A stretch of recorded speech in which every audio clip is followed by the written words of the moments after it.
보면 뒤에 나가면 되고 4페이지에 보니까 이종년의 이화의 월계표구가 나와요. 그렇죠? 자, 그래서 해제 부분에 볼까요? 4페이지에 이종년의 작품 해제. 해제를 보니까 봄날 밤에 자연의 아름다움을 노래한대요. 작가의 생애를 고려하면 단순 사랑 노래가 아니라 충신인 작가가 고향에서 국가와 임금에 대해서 염려하는 마음을 노래한 거다. 그래서 우리 주요 구절 종장에 나와 있죠. 다정도 병인양하여 잠 못 들어하노라.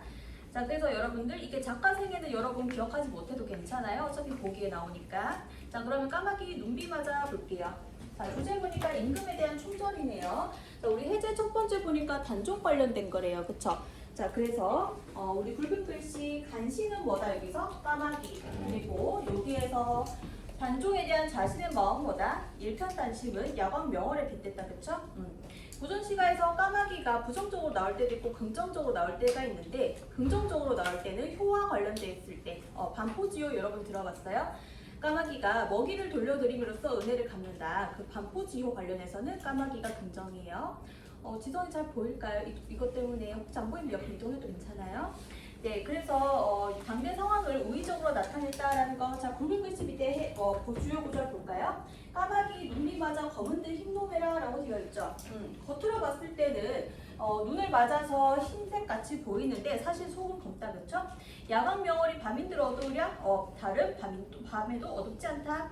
임향한 일편단심이며 고칠 줄 없다. 야광명을 줄치고 일편단심 줄치고 매칭할게요. 똑같은 의미죠. 그쵸? 그 다음 작품 보도록 할게요. 자, 그 다음 작품에서 오른쪽에 보니까 별표해놨죠. 연시조랑 가사는 별표해놨어요.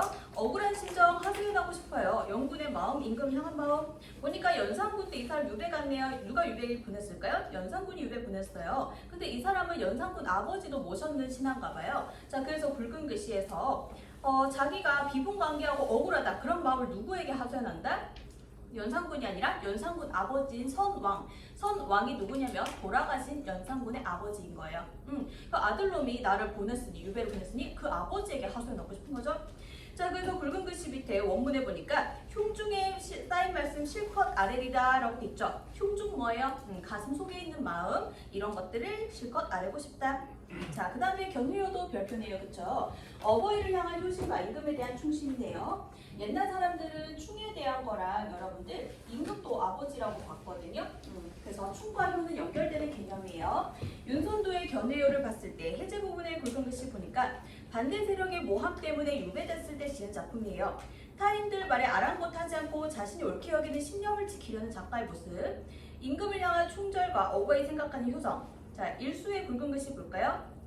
슬프나 즐거우나 옳다 하나 그르다 하나 내 몸에 할 일만 닦고 닦을 뿐인지언정. 자기 가겠다. 자기 갈 길 간다. 마이웨이. 그 다음에 사수에 보니까 어버이 그리워하는 거. 오수의 굵은 글씨 보니까 임금을 잊으면 그것도 불효래요. 왜요? 아까 뭐라고 얘기했어요? 충과 효는 연결된다. 임금은 곧 아버지다. 이렇게 생각했거든요. 옛날 사람들. 임금 저버리면 불효 저지르는 거지. 자, 그 다음에 5페이지 가보도록 할게요. 사랑과 관련된 거. 자, 사랑과 관련된 거는 인과 함께 있는지 함께 없는지 이런 걸로 한번 나눠봤어요. 자, 거기에서 우리 헌화가를 보도록 할게요. 헌화가 할 때 이제 화가 꽃 화자다. 그쵸? 자, 해제 부분에 보니까 남편 순정공과 함께 수로 부인이 이제 어느 지방으로 가고 있었어요. 신라시대 이야기예요. 자, 그런데 절벽에 핀 꽃이 예쁜 거예요. 그래서 누가 나를 위해서 저 꽃을 꺾어 오겠느냐라고 했는데 종들이 저기 너무 위험해서 못 올라가요 라고 했는데 어떤 길 가던 노인이 암소를 데리고 가던 노인이 갑자기 제가 꺾어 드릴게요 이러면서 이 노래를 부른 거예요. 자, 그 노인 이야기 볼까요? 저를 안 부끄러워하시면요 제가 꺾어드릴게요 이러면서 노인이 저 위에 절벽에 올라가가지고 꽃을 꺾어왔어요. 그래서 이게 단순히 그냥 노인이 아니라 이때 노인이라고 하는 것은 신적인 존재인 거예요. 신적인 존재. 또 여기 보면은 수로 보이는 굉장히 예뻐서 납치를 좀 자주 당했어요. 그래서 길 가다가 이제 용왕님한테 납치당하기도 하고 그 용왕님한테 납치당해서 겨우겨우 구해서 오면은 수로 부인 몸에서 엄청 좋은 향기가 나는 거예요. 인간 세상에서 맡아볼 수 없는 향기. 그리고 너 거기서 뭐 먹었어? 라고 하니까 인간 세계 없는 음식을 먹어봤어 라고 이야기해요. 그 순정공의 부인, 즉 수로 부인이 예뻐서 자주 납치당했다. 자, 근데 여기에서 지금 순정공과 수로 부인이 지방으로 내려가고 있거든요. 원래 신라 수도에 경주에 살다가 지방으로 내려가요. 순정공은 여기에서 정치적인 안정을 위해서, 그러니까 지방에서 난이 일어나는 거예요. 그러니까 거기를 좀 진압하기 위해서 순정공을 정치적으로 가서 좀 진압해달라고 보내는 것이고, 순정공의 마누라인 수로부인 있죠. 수로부인이 왜 같이 가니라고 했을 때 수로부인은 여기서 무당 역할을 하는 거예요. 그래서 사람들의 정서를 정서적으로, 민심을 정서적으로 안정시키기 위해서 남편을 따라서 가는 상황이었는데 EBS에는 없는 내용이니까 여러분이 이 내용을 기억하지 못해도 상관은 없어요. 자, 우리 항상 EBS 조심이니까요. 자, 여기까지 됐고 청산리 벽계수를 보도록 할게요. 여러분들 여기에서 청산리 벽계수 지은 황진이가 기녀인 건 다 알고 있죠? 자, 기녀는 여러분들 요즘으로 치면은 연예인 같은 거예요. 시도 잘 짓고 글도 잘 짓고 이런 여자인데 황진이가 남성에 대해서 약간 혐오하는 마음도 있고 양반에 대해서 반감이 있었어요. 반감이 있어서 도장 깨기를 하고 다녔어요. 각 지역마다 굉장히 지체 높으신 양반들, 학문적으로 높으신 콧대 높은 양반들한테 가가지고 그 사람을 꼬셔가지고 소문나게 해서 그 양반을 무너뜨리는 이제 도장 깨기 하고 다녔어요. 근데 여기에 나오는 양반 중 하나가 벽계수라는 사람이에요.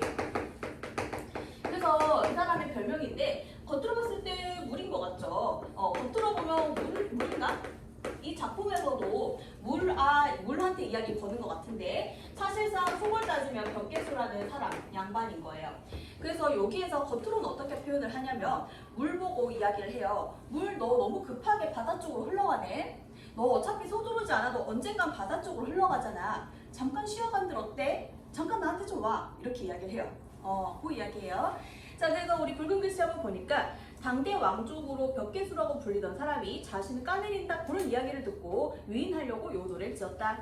자, 그래서 맨 밑에 보니까 원문에 보니까 벽계수야 쉽게 감을 자랑하지 마라. 한 번 너 바다에 닿으면 다시 오기 어렵잖아. 명월이 망공산하니 이제 달이 떴잖아. 한번 쉬어간들 어때? 이런 노래를 불렀죠. 자, 그리고 우리 뒤에 가볼게요. 6페이지. 자, 6페이지 가서 회독은 여러분들 여기 오늘 같이 수업하는 걸로 맞춰도 돼요. 마지막 회독으로. 자, 그러면은 이별 보도록 할게요. 동동. 자, 동동은 여기에서 고려가요인데 해제 부분에 보니까 달거리라고 돼 있죠. 1월에는 뭐 하고 2월에 뭐 하고 이런 이야기예요. 자, 그러면은 우리 1연인 서사 인트로네요. 임의에 대해서 송축하고 찬양하고 이런 내용. 자, 그래서 2에서 13년은 이제 12달 이야기겠죠. 자, 그러면 우리 원문을 볼게요. 정월 노래를 보니까 세상에 나서 나 혼자 있네. 봄은 오는데 내 마음은 아직 봄이 안 왔어요. 님이랑 헤어져 있으니까요. 그쵸? 자, 2월 노래 보니까 만인을 비추실 모습 동그라미 해볼까요? 달 보고 등불 보고 보름에 등불 같구나. 만인을 비추실 모습 동그라미. 자, 그러면은 여기서 특이사항은 동그라미로 된 건 다 임이거든요. 만인을 비추실 모습에다가 임의 모습이라고 임이라고 적어볼게요. 임의 모습을 빗댄 표현이고요.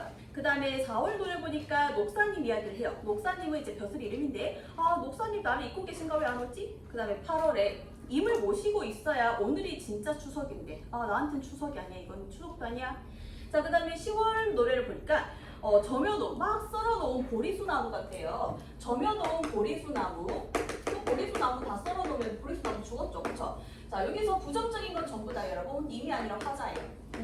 내가 다 썰려져 있는 보리수나무 같아. 나 썰렸어. 그런 이야기. 자, 그 다음에 또 여기에서 지금 생략된 거 있잖아요. 생략된 거 여기 적을게요. 밑에 하단에 적으면요. 생략된 수에 보면은 여기에서 벼랑에 버려진 빛이라고 이야기해요. 머리 빗는 빛. 그럼 벼랑에 버려진 빛은 세모잖아요. 요거 화자. 자기 자신을 벼랑에 버려진 빛에다가 빗댔다. 그리고 또 다른 생략된 구조를 보면은요. 맨 마지막에 어떻게 끝나냐면 진짜 슬프게 끝나요. 화자가 님을 위해서 밥상을 이렇게 차려놓거든요. 자, 그럼 밥도 있고 국도 있고 먹을 게 많겠죠. 그럼 여기에다가 이렇게 수저를 놔둬요. 수저. 자, 그래서 나는 님을 위해서 차려놨거든요. 님. 여기 남자가 2명이 나와요. 님. 그 다음에 타임. 다른 남자. 그러면 화자는 분명히 수저를 이제 차려놓고 이제 밥상을 차려놨는데 이 수저를 다른 남자가 물더라. 이런 말을 해요. 즉, 지금 화자는 이 수저 이거 누가 밥 먹길 바래요? 이미 먹길 위해서 차려놓은 거잖아요. 근데 이거 밥을 누가 먹더라? 다른 남자가 먹더라. 그 말인즉슨 이 수저가 바로 화자인 거예요. 화자에게 누가 접근해 와요? 다른 남자가 지금 접근해 오는 상황 이야기하면서 끝나요. 그 수저를 다른 남자가 쓴다는 거는 다른 남자가 접근해 온다. 이렇게 하면서 끝나요. 도도의 비유가 들어갔다. 자, 그래서 여기에서 특이사항은 긍정적인 거 다 이, 부정적인 거는 다 화자를 뜻한다라고 생각을 해주시면 되고, 그 다음에 정석가로 가보도록 할게요. 자, 거기에 굵은 글씨 보니까 일어날 수 없는 일을 가정해서 그것이 일어나면은 어떻게 하겠다라는 것이죠. 자, 그래서 영원한 사랑. 자, 이윤에 보니까 구운 밥을 심어서 그게 싹이 나야 님이랑 헤어지다. 절대 안 헤어지겠죠? 자, 3연에 보니까 옥으로 연꽃을 새겨서 그게 정말 꽃이 피어나야 님이랑 헤어지겠다. 4연에 보니까 철사로 주름을 박아요. 그리고 그 이제 철로 된 옷이 다 헐어야 님이랑 헤어진다. 절대 안 헐죠. 그 다음 5연에 이제 무쇠로 한 소를 지어다가 철산에 놓아요. 철산에 철로 된 소를 기르죠. 그리고 걔가 철로 된 풀을 다 뜯어 먹어야 님이랑 헤어진다. 그런 일 안 일어나죠, 그쵸? 자, 그 다음에 우리 오른쪽에 이별하던 날에를 볼게요. 굵은 글씨. 이별하던 날 자신이 흘린 피눈물 때문에 압록강 물색이 변했다. 이별의 한을 색채어를 통해서 나타냈다. 자, 이거 사실 그냥 단순 이별 이야기가 아니라 인조의 두 아들을 청나라에 보내며 느낀 심정. 이거 몰라도 돼요. 거기에 나오겠죠, 그쵸? 자, 그러면은 우리 굵은 글씨 볼까요? 밑에 원문에 이별하던 날에 피눈물이 나서 압록강 물이 푸른빛이 전혀 없다. 사공이다 몇 년 동안 여기서 있어봤자 이런 거 처음 본다. 이렇게 반응을 하죠. 그래서 이게 여러분들 실제로 사람이 슬프면은 눈에서 피눈물이 난대요. 나도 몰랐는데 외모지상주의라고 하는 내가 웹툰을 보거든요. 거기서 주인공이 억울하니까 피눈물을 흘리더라고요. 실제 피눈물이 난대요. 그래서 여기에서 여러분들 알 수 있는 점 뭐냐면은 우리 여기에서 강이 나오죠. 자, 여기는 어떤 강이에요? 압록강이 나오네요. 그쵸? 근데 여기에서 압록강이 나오는데 보통 대동강이 좀 많이 나오거든요. 대동강이든 압록강이든 간에 고전 시가에서 강이라고 하는 거는 이별의 장소죠. 그러면은 다시 만나면 되는데 굳이 왜 여기에서 강에서 맨날 눈물 떨어뜨리는 이야기가 나오냐. 옛날에는 한 번 떨어지면 다시 만나기 힘들거든요. 특히 강 건너서 멀리 이사 가면 또 만나기 힘들어요. 그래서 강이 이별의 장소로 쓰이는 그 코드가 들어간 것이다 생각을 해주시면 되고, 자, 그 다음에 우리 7페이지 가보도록 할게요. 7페이지의 12의 계집권은 이제 우리 출입구에서 걔가 멍멍 하는 거예요. 자, 이렇게 착각 모티프다. 우리 해제 부분에 보니까 화자는 개 짖는 소리를 듣고 님이 왔군 하면서 달려갔는데 그게 사실 이파리에 개가 멍멍 지은 거다. 자, 그래서 우리 주요 구절 보니까 중장에 추풍에 입지는 소리 때문에 개가 멍멍한 거다. 저 개야 추풍 낙엽 때문에 헛되이 날 짖어서 나를 속이네. 그만큼 님을 좋아하니까요. 여러분이 누군가랑 좋아하게 되면은 그 사람 생각이 자꾸 나잖아요. 뭐만 해도 이제 그 사람 생각나는 거예요. 뭔가 소리 나도 님인가 해서 가는 거죠. 자, 그 다음 작품 보도록 할게요. 말은 가자고 울고라고 하고 있어요. 자, 해제 부분에 굵은 글씨 보니까 화자가 타고 있는 말을 붙잡는 님의 모습과 이러한 님을 자신이 아닌 지는 애를 붙잡으라고 말하는 화자의 모습이 나와요. 자, 그러면 주요 구절의 굵은 글씨 볼까요? 이마 나를 잡지 말고 지는 해를 잡아라. 지는 해를 철사로 딱 묶어놓으면 해가 안 지면은 지금 옛날에 해 지면은 어두컴컴해서 이동 못하니까 빨리 이동해야 되는 상황이죠. 근데 이별하지 않기 위해서 해를 딱 붙잡아 놓으면 해가 안 지니까 그나마 둘이 같이 있을 수 있는 시간이 늘어나잖아요. 그쵸? 그런 이야기다. 자, 그 다음에 우리 임이별 하울적에를 볼게요. 안민영의 시. 자, 굵은 글씨 해제. 다리를 절고 있는 나귀를 이별을 재촉하는 원망의 대상이 아니라 상대 얼굴을 자세히 볼 수 있게 하는 존재다. 자, 거기서 우리 원문을 볼게요. 주요 구절 중장에. 저 절고 있는 걸음이 아니면 어찌 눈물 적신 얼굴을 자세히 볼까. 한쪽 사람이 지금 나귀를 타고 있는데 그 나귀가 다리가 불편해요. 그래서 그 나귀가 만약에 달리기를 잘하는 애였으면 빨리 한쪽 사람을 싣고 가겠죠. 근데 걔가 다리가 이제 천천히 걷기 때문에 님의 얼굴을 좀 더 많이 볼 수 있다. 서로의 얼굴을 많이 볼 수 있다. 그럼 여기에서 저는 나귀는 긍정이 되겠다. 그쵸? 얘 덕분에 님의 얼굴을 좀이라도 많이 볼 수 있으니. 그쵸? 자, 그 다음에 우리 뒤뜰에 봄이 깊은 이를 볼게요. 마지막 작품이죠. 화자는 봄이 왔음에도 불구하고 임과 이별할 길에 아름다운 자연을 즐길 수도 없으며 오히려 정답게 지저귀는 새들이 자신의 처지와 다르다는 점에서 자기가 새보다 못하다라고 생각해요. 자, 굵은 글씨 보니까 꾀꼬리는 울면서 내 귀에는 정이 있게 들리는 꾀꼬리는 정이 있고 쟤네들 상황 좋아요. 근데 사람이 저 새만도 못하다라고 하면서 내 처지는 쟤보다 못해 라고 하면서 끝나는 그런 작품이다 라는 거. 자, 그 다음 우리 8페이지 보도록 할게요. 8페이지에 청천에 떠서 울고 가는. 자, 거기에서 우리 해제 부분에 보니까 기러기랑 대화를 해요. 특이하죠? 임을 보러 날아가는 기러기와 달리 화자는 임 소식을 알 수 없어요. 그래서 부탁해요. 가서 님에게 나의 소식을 좀 들려줘. 라고 하니까 기러기가 굉장히 T예요. MBTI가. 그래서 그럴 시간이 있을지 없을지 잘 모르겠어. 이런 이야기다. 자, 밑에 굵은 글씨 볼까요? 기러기야, 가지 말고 내 말 좀 들어봐. 님을 그리워서 차마 못 살래라 하는 사람이 있다고 제발 전해줘. 그러니까 맨 마지막이 기러기 대사죠. 우리도 님 보러 바삐 가는 길이라서 바빠서 전할지 말지는 잘 모르겠다라고 반응하네요. 자, 그 다음에 우리 또 이제 별표 작품 나왔다, 그쵸? 상사별곡 다 살아서 굵은 글씨 해놨어요.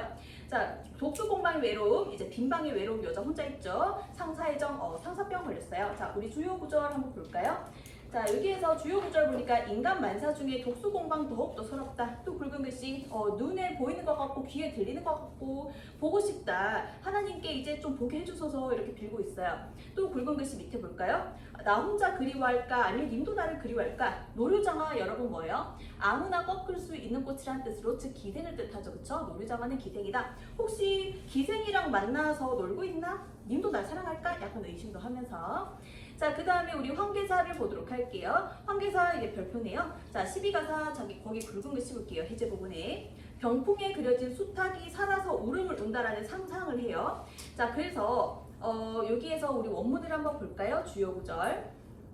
자, 주요 구절에 병풍에 황계 수탉이 나와가지고 목을 빼면서 꽃기요 라고 울거든 님이 오겠는가? 그럼 화자는 지금 님이랑 헤어져 있는 상태인데 병풍에 있는 수탉이 튀어나와서 꽃기요 해야 님이 온대요. 그러면 꽃기요 할 일이 있어요? 없어요? 없으니까 님이 오기가 힘들다. 그런 말인 거죠. 그쵸? 자, 그래서 너 왜 이렇게 안 오니? 라고 이야기하네요. 자, 거기에서 우리 두 줄 올라가니까 육관대사 성진이 보일까요? 굵은 글씨 성진이. 성진이라고 하는 것은 그 당시의 작품인 구운몽이라고 하는 그 당시 산문이죠. 고전 산문. 그 당시에는 그냥 소설로 불리던, 우리 입장에서는 고전 소설이지만 그들 입장에서는 소설이었던 구운몽의 주인공의 이름이에요.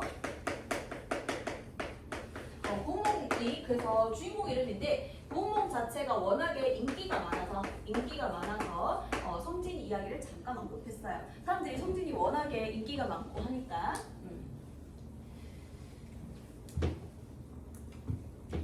자, 그 다음에 우리 오른쪽에 박물관 볼게요. 자, 박물관에서는 여기에서 약간 눈치가 없는 여성이 등장을 해요. 자, 굵은 글씨에서 이별 상황에서 여성은 이별을 거부하는데 각종 물건으로 여성을 회유하려고 그래요. 액세서리 사줄까? 집을 사줄까? 아니면 너네 집에 가구 바꿔줄까? 옷 바꿔줄까? 하는데 다 필요 없고 너 나 데리고 가라. 그런 얘기예요. 자, 굵은 글씨 한번 볼게요. 서방이 정 떼고 이별한다고 해도 나 버리고 못 갑니다. 그러니까 남자가 뭐라고 얘기하면 무엇을 달라고 하느냐, 이 소원 다 일러봐라 하면서 이런 거 줄까 이런 거 줄까 하니까 여자가 맨 밑에 뭐라 그래요? 실소 나는 다 실소. 집도 싫고 좋은 옷도 싫고 좋은 음식도 싫고요.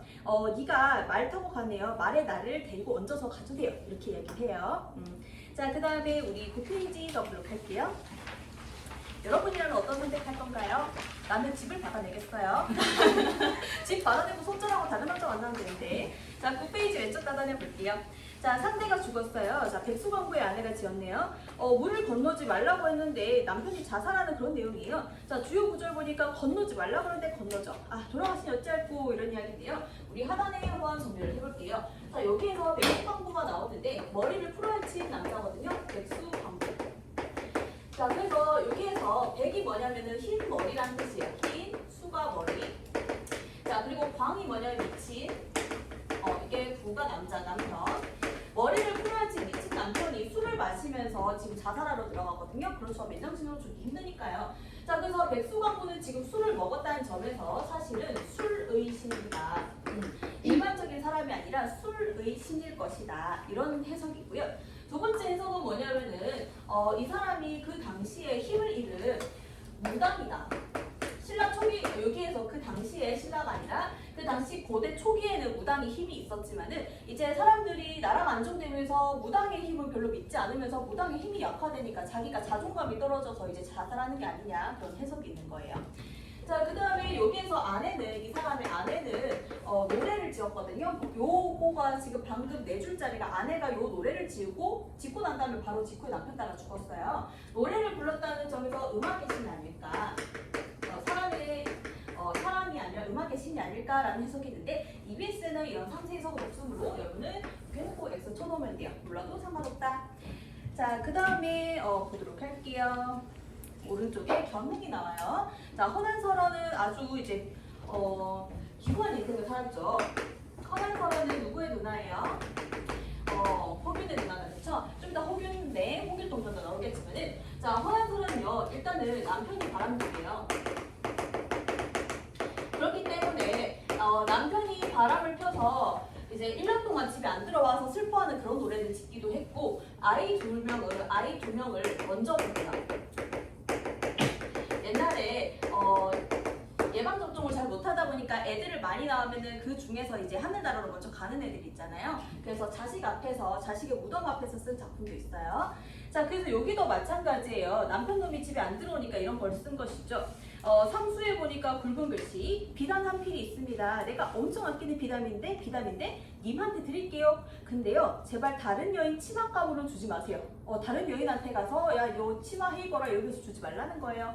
자, 그 다음 자수해 볼게요. 놀이개가 있어요. 여성 여기 차고 다니는 액세서리. 님한테 드리니까 제 마음이라고 생각하고 차고 다녀주세요. 근데 새 여인에게 달아주지 마세요. 그런 이야기죠. 그래서 고전 시가에서 좀 자존감이 낮은 여인들이 많이 나온다. 그쵸? 현대에 태어났으면 대접받았을 텐데. 자, 우리 10페이지 가보도록 할게요. 10페이지에 왼쪽에 보니까 지금 상단에 권호문의 한 것이 팔곡은 육모에 나와서 내가 지워놨고요. 성산별곡은 9월에 나와서 지웠어요. 자, 우리 설장수 어음을 볼게요. 자, 해제 부분에 보니까 굵은 글씨 이제 벼슬을 지냈는데 유배를 당했거든요. 이게 언제 지은 작품인지 모르겠으나 유배를 당한 시기에 지녔다면은 자기의 고난에 대해서 회한. 만약에 은퇴 후에 지었다면은 평생 동안 벼슬하지 않고 은거하는 이의 삶에 대한 예찬. 언제 지었든지 중요하지 않고 맨 밑에 뭐라 그래요? 인간 세상 벼슬을 부러워하겠는가? 벼슬 부러워하지 않는다. 여기서 벼슬은 대모네요. 벼슬을 부러워하지 않는 마음, 이게 더 중요한 것이죠. 자, 그 다음에 우리 민규 보고 있을까요? 자, 10페이지 오른쪽 하단. 자, 그러면 도산 12곡 발을 볼게요. 자, 우리 시가의 중요성이라고 되어 있죠. 자, 우리 상단에 이황에 대해서 여러분 한번 볼까요? 자, 이황은 굉장한 양반이고 확실히 엄청난 글이죠. 자, 양반인데 이 글에서 좀 특이하게 이 글에서 우리말을 되게 중시해요. 우리말을 굉장히 중시한다. 자, 그리고 특이한 점은 한자로 된 거 있죠. 한자로 된 말. 한자에 굉장히 익숙할 텐데 한자로 된 말을 오히려 부정적으로 생각을 해요. 왜냐면 한자로 된 걸 또 번역해서 우리말로 번역하고 하면은 원래 그 맛이 안 난다는 거죠. 그래서 우리말을 중시하고 그 다음 또 중시하는 것이 여기에서 노래할 수 있는 거. 노래할 수 있는 것을 긍정적으로 생각을 하고요. 읊을 수 있는 거 있죠. 소리 내서 막 쭉쭉쭉쭉 읽는 거. 읊을 수 있는 것에 대해서는 부정적으로 이야기를 해요. 자, 그래서 여기에 보면은 맨 첫 번째 거기 나오는 한림별곡이라든지 한림별곡을 4대문들이 지었거든요. 오랜만에.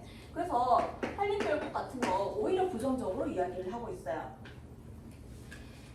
자, 그리고 차라리 이제 일반 백성들 입에서 나오는 노래가 더 좋다. 그래서 이황이 지금 은퇴하고 선생님인 상태거든요. 그래서 자신이 제자들을 위해서 노래를 지어요. 제자를 위해서 노래를 지는 거예요.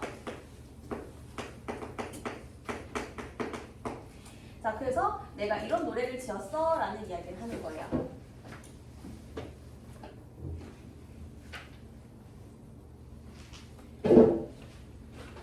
그러면은 한번 볼게요. 거기에 해제 부분에 보니까 굵은 글씨에서 도산 12곡을 지은 이유를 적은 것이고요.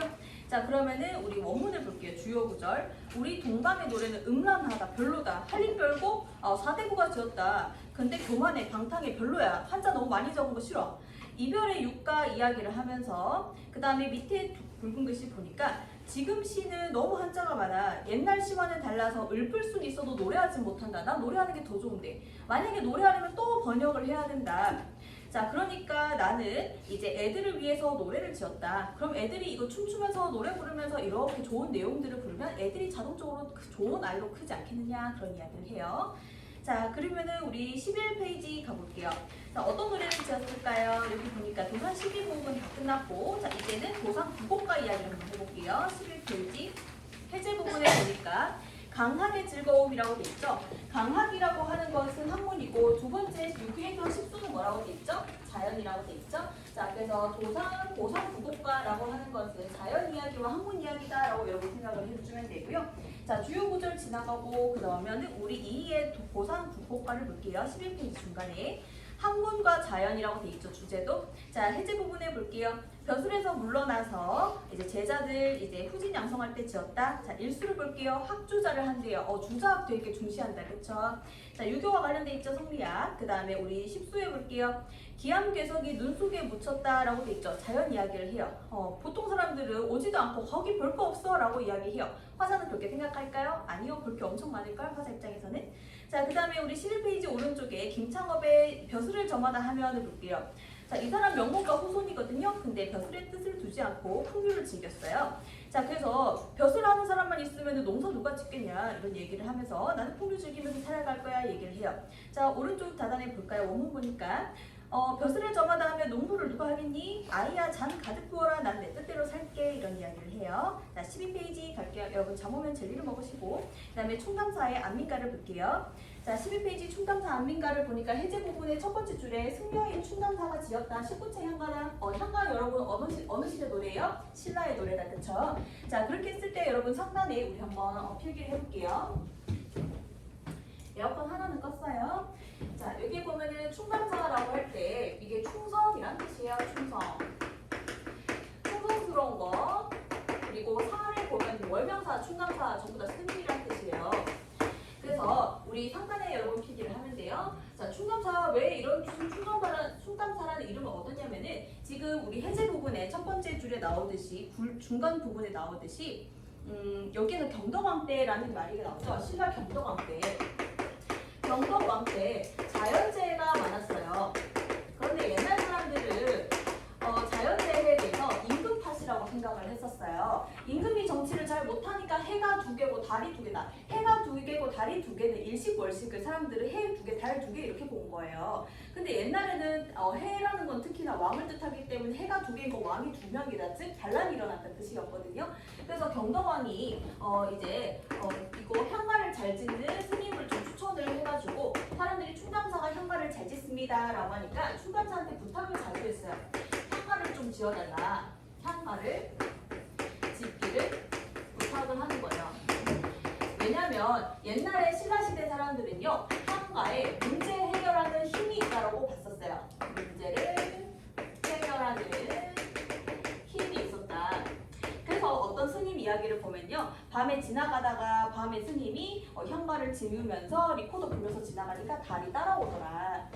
신라시대 사람들의 향가가 어떤 힘이 있다고 본 거예요. 자, 그래서 향가를 지으면 또 잘 지으니까 또 문제가 해결되고 이렇게 본 거예요. 자, 그래서 너 정말 충성스럽구나 라고 해서 임금이 하사한 이름이 바로 충담사인 거예요. 원래 이름은 충담사 아니에요. 자, 그러면 문제 해결을 하기 위해서 또 이번에도 지어달라고 했겠죠. 여기에 해제 부분에 보니까 천재지변이 많다라는 이야기가 나와요. 자, 그래서 너무 위기라서 부모가 어린 자식 잘 돌보듯이 임금하고 신하가 백성 잘 돌보면은 나라가 잘 유지될 거야. 자, 이런 노래를 지은 거죠. 그래서 주요 구절에 보면은 임금은 아빠, 신하는 엄마, 백성은 아기. 그러면은 백성이 사랑을 할 거야. 백성 잘 사랑해주자. 자, 거기 붉은 글씨에 이런 말 나오죠. 이 땅을 버리고 어디로 가리라고 돼 있죠. 이 땅에다가 여러분 요거 끝밥 해볼게요. 이 땅 버리고 어디로 가리라고 하는 거는 백성의 대사예요. 이 나라 너무 좋아. 이 땅 버리고 내가 어디로 가겠어. 이 정도 급의 말이 나와야 된다는 거예요. 백성 입에서. 그 정도 급으로 우리가 정치를 잘 하면 된다. 그러려면 어떻게 한다? 임금은 임금답게, 신하는 신하답게, 백성은 백성답게 자기 본분을 다하면 나라가 평안해진다. 자, 그럼 우리 하단에 한번 적어볼게요. 자, 여기 보면은 뭐 임금은 아버지, 신하는 엄마 알겠어요. 근데 임금이 자기 자신에게 오더를 내릴 수는 없잖아요. 그쵸? 이거는 사실은요. 임금이 신하에게 하는 메시지인데요. 신하들아, 너네 역할 좀 잘해라. 사실은 교수님이 하시는 말씀이 이게 신하한테 하는 말이래요. 이게 신하가 너네가 역할을 잘해야 나라가 굴러간다. 내가 열심히 할 테니. 그런 이야기인 거예요. 근데는 EBS에는 없는 해설이므로 여러분 몰라도 상관은 없다. 자, 그 다음에 우리 중간에 한번 보도록 할게요. 을지문덕 볼게요. 화이트로 지울 필요는 없고 그냥 X 쳐놓으면 돼요. 왜 적냐면은 작품에 대한 기억을 오래 남기고 싶어서 적는 건데 EBS 해석이 아닌 건 X 치는 거예요. 자, 그러면은 우리 을지문덕의 수나라 장수 우중문에게 보내는 시를 보도록 할게요. 만족함을 알고 싸움을 그만둘 것을 권해요. 자, 그래서 붉은 글씨 해제 부분에 보니까 수나라가 침공했을 때 우중문에게 희롱하기 위해서 보낸다라고 돼 있죠. 그래서 우리 작품 상단에 적으면요, 이 작품은 겉으로 봤을 때는 장수를 상대방 장수를 엄청 높이거든요. 극진히 대접해요. 너 우리나라에 와서 공 많이 세웠다라고 이야기를 해요. 근데 속뜻은 뭐냐면 꺼지라는 뜻이에요. 빨리 너네 나라로 돌아가라 라는 뜻이에요. 자, 그래서 겉으로 보면 진짜 막 엄청 높여주거든요.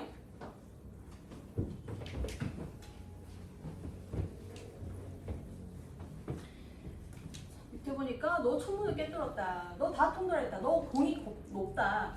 족함을 알고 그만두기 바란다. 그 상대방은 굉장히 높이지만 사실은 돌아가라는 의미다.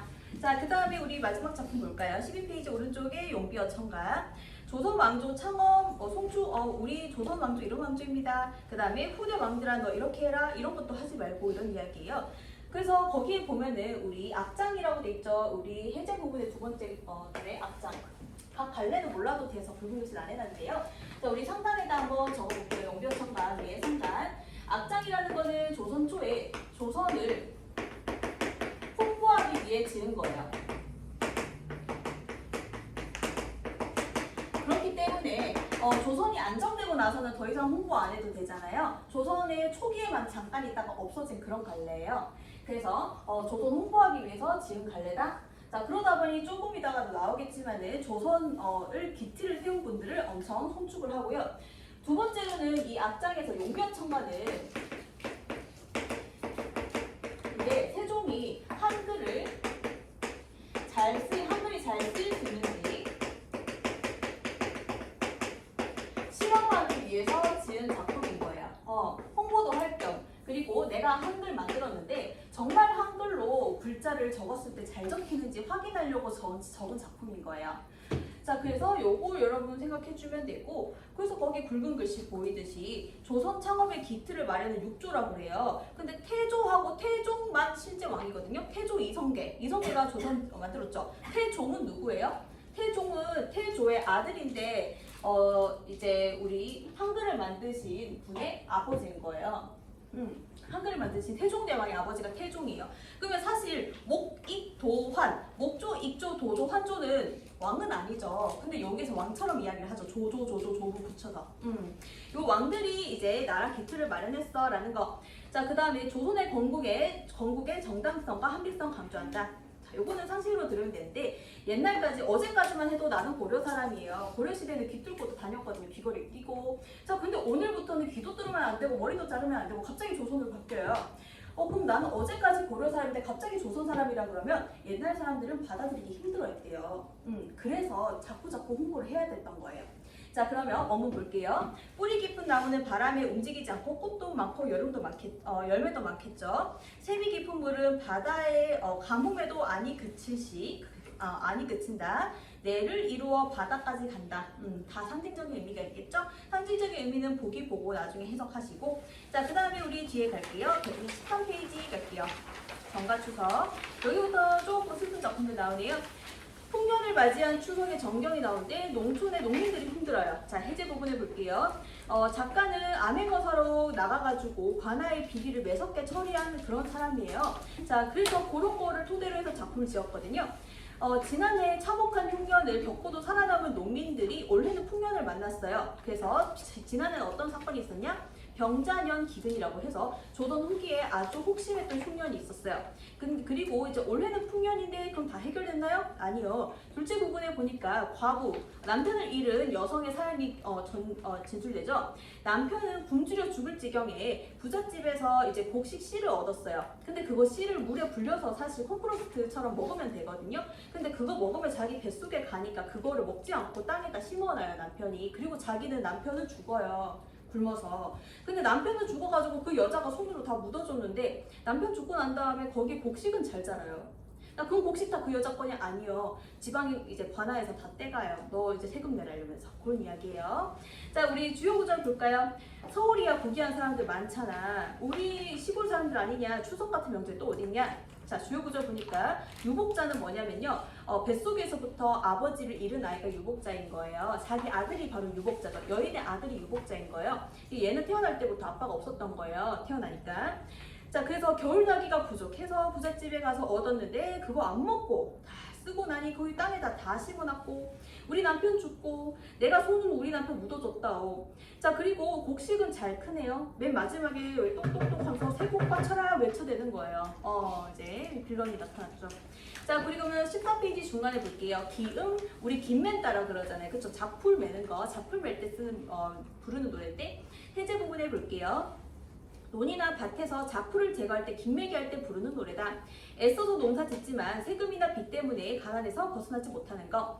자, 공사채 굵은 것이 첫 번째 줄. 공사채 내가 빚 다 갚으면 남는 것이 얼마나 될까? 자, 그래서 밑에서 다섯 번째 줄. 원님이 혹시 이걸 알까? 우리 궁궐에 계신 님한테 이거 좀 소식을 좀 전해드릴까? 그럼 좀 해결이 될까? 이러면서 끝나는 노래예요. 자, 그 다음 13페이지 오른쪽에 일통장류가 기행가사다, 그쵸? 그 수능에 기행가사 나오면 조금 머리가 아픈 거예요. 좀 길다 보니까 내용이. 자, 우리 거기에 통신사 나온다, 그쵸? 그래서 중국에 갔다가 일본에 갔다가 돌아오기까지의 과정을 드러낸다. 자, 그래서 거기에 보니까 화이론이라고 되어 있죠. 화이론은 중국 중심의 사상인 거예요. 중화 사상할 때 화자인 거예요. 그래서 이 사람은 중국을 높이고 일본을 까내려요. 자, 우리나라는 명나라랑 친했잖아요, 그쵸? 자, 그래서 일본이 막 우리나라 여러 번 쳐들어왔잖아요. 임진왜란 병자호랑 이렇게 막 쳐들어왔죠. 그래서 일본에 대해서 반감이 되게 커요. 자, 그래서 우리 굵은 글씨 볼까요? 함께 떠난 배를 간대를 물겠다. 다 침몰한 거예요. 이 사람만 살아남았어요. 자, 그리고 갔더니 토지가 좋다. 자연환경 좋다. 그리고 밑에서 세 번째 줄, 개돼지 같은 애들, 일본 애들을 다 소탕하고 여기에 자연환경 엄청 좋네. 이 자연환경 좋으니까 요거는 조선 땅으로 만들어서 여기에서 농사짓고 살면 좋겠다. 너네는 참 이렇게 무식한 애들이니까 너네 목욕을 시켜줄게. 정신적인 목욕을 시켜줘서 너네 동방 예의지 꼭 만들고 싶어. 그런 얘기예요. 자, 우리 하나는 적어볼게요. 자, 이 사람을 여기 일본에 대해서 어떻게 평가를 하냐면 일본의 자연환경. 자연환경은 농사짓기 굉장히 좋다. 그래서 여기는 농사짓기 좋다라고 하면서 농사에 짓기에 좋다라고 하면서 요거는 부러워해요. 좋다. 자연환경 부럽네. 그리고 얘네의 사상에 대해서는 우리가 이제 사상 쪽으로는 조선이 우월하다. 너네는 무식하다. 일본은 열등하다.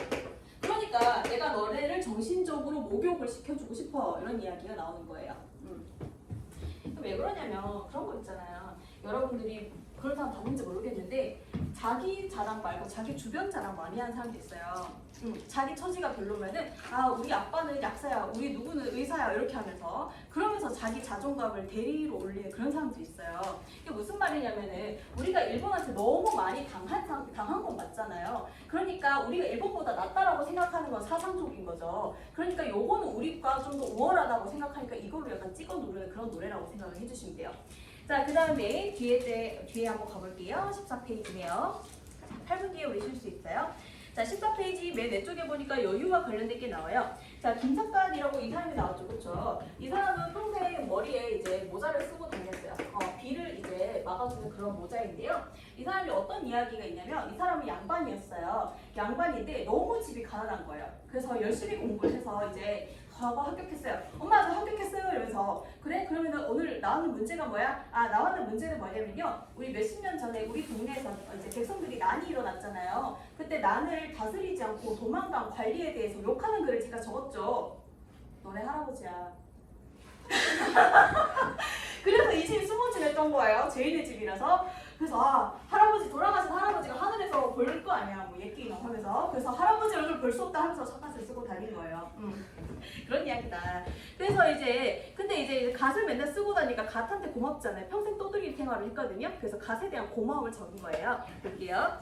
방랑 생활을 하는 화자의 벗이 되어주면서 비바람 막아줘서 고맙다. 그런 얘기예요. 그리고 거치장을 하는 그런 보통의 사람들의 삶을 위선적이라고 비판해요.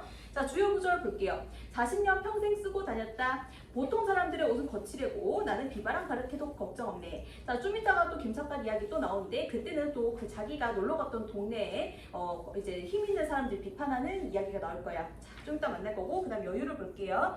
영상가 나온다 그쵸? 작가라고 되어 있어요. 자, 작가 관련해서 뭐 여러분 관련 특징을 굳이 알지 않아도 되지만은 작가라고 하는 것은 여러 갈래 특징을 다 아우르고 있어요. 예를 들어서 요 가사의 특징도 가지고 있고요. 한소리의 특징도 가지고 있고 그 다음에 시조의 특징도 다 가지고 있는 게 작가예요. 자, 그래서 여기에 보면은 인생은 더덥다. 이게 살아있을 때 놀자 이런 얘기예요. 그래서 붉은 글씨 보니까 한번 인생 죽으면 끝이다. 갱생 어렵다. 그냥 지금 놀자 그런 얘기다.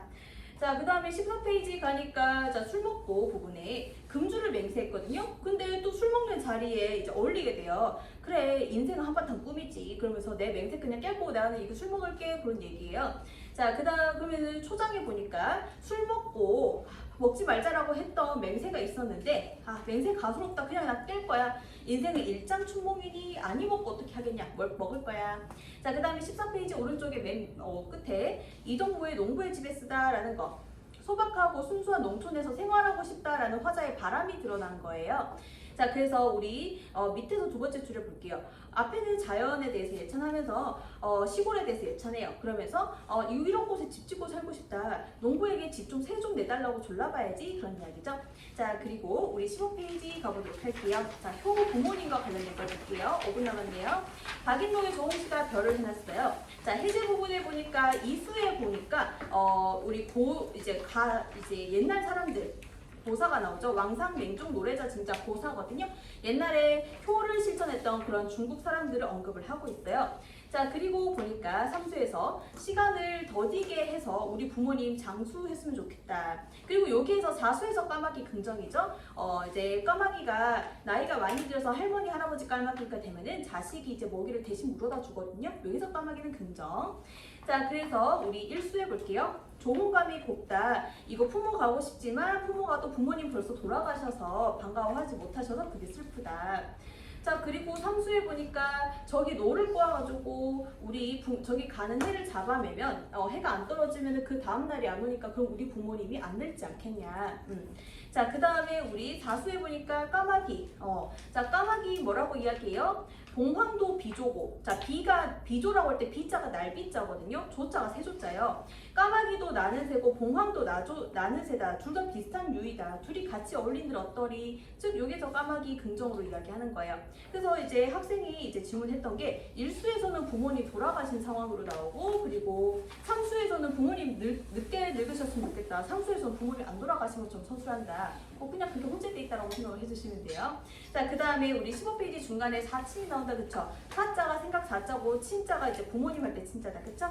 출가 외인이 된 화자라고 이야기를 해요. 고향이 강릉이에요. 자, 그리고 여기 보니까 심사임당 우리나라 사람들이 제일 좋아하는 신분이 아닌가요? 5만원짜리. 자, 그래서 심사임당 그 아주머니가 강릉 사람인 거예요. 근데 이제 옛날에 한 번 여자들을 결혼해서 오면은 명절 때만 집에 갈 수 있었거든요.